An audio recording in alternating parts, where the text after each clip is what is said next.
కడుపులో పడినది మొదలు ఆరాధిస్తున్నారు.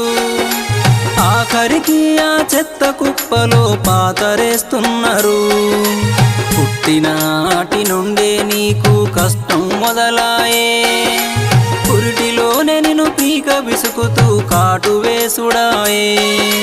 కన్నవారి చేతిలోనే వివక్షకు గురి అవుతూ, కన్నవారి చేతిలోనే వివక్షకు గురి అవుతూ, ఈ లోకంలోన అందరికీ నువ్వు అలుసుగా మారితివా.